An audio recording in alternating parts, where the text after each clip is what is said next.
200 spies were busted in the largest spy ring ever conducted on U.S. soil. Showing that 9/11 was done and why it was done and who covered it up isn't the same as how it was done. We've seen airplanes and truck bombs, but what about the other explosions higher up in the towers? How could explosives be placed in the World Trade Center Twin Towers with 50,000 occupants not knowing about it? Well, this is the floor plan. Let's enlarge it and take a close look. We note that the core structure, the columns of which are immediately adjacent to almost all of the elevators, at the lower levels certainly. If you had access to the elevator hoistway and you could hack through the 2 layers of 3/4-inch gypsum board protecting the building from a fire rising up through it, you would have access to the core columns and beams, and no one would see you. As explained by Richard Heumann, Chief Electrical Engineer for the Twin Towers, the elevator shafts gave direct access to the core columns.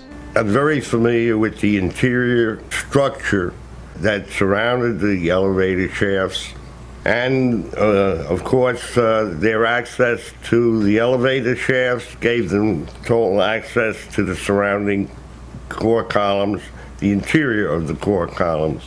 How about an elevator modernization, which we know was going on the 9 months prior to 9/11? Yes, Elevator World March 2001 documents it. In fact, they were in the middle of this modernization. Ace Elevator had the contract. Any sense at all, have you heard anything, even anecdotally, from the cops about how many people managed to get out of the building before they collapsed? No, absolutely not. But there's also, I don't know if it was the case now, but I do know that one of the towers had a major elevator that went all the way to the top that was malfunctioning and has been malfunctioning for at least a month. They've been having a lot of trouble with that. We're not conspiracy theorists, but it's pretty obvious that somebody needs to be asked some very key questions. There are people who noted that the elevators were locked in turn and that there were guards placed at these locked elevators during the modernization. Wireless detonation is common in the industry. You don't need miles of wire, and you can detonate them remotely with great flexibility, in fact. John O'Neill's FBI colleague, Mike Dick, aggressively investigated the Israeli ring before and after 9/11.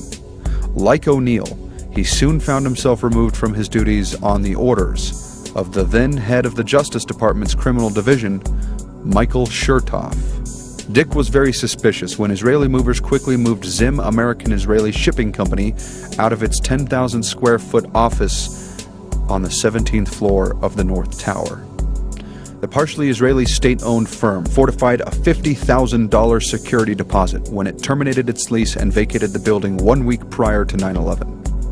The parent company, Zim Israel Navigation Company, is nearly half owned by the State of Israel, the other half held by Israel Corp. Zim is one of the world's largest container shipping companies, operating an international network of shipping lines. The Israeli company's move out of the World Trade Center 1 week before the attacks saw the forfeiture of $50,000 in broken lease fees. Zim has since moved part of its operations to Houston, Texas. According to a CIA non-official cover or NOC source or NOC source who worked with FBI agent Mike Dick, Israeli movers moved explosives into the 17th floor office space after Zim moved out. After 9/11, Dick, as well as the CIA NOC, were harassed by their superiors on orders from above. Dick was first relieved of his primary counter-espionage duties, eventually sent to Pakistan to investigate the kidnapping of Wall Street Journal reporter Daniel Pearl, and eventually buried in a desk job at FBI headquarters in Washington, D.C.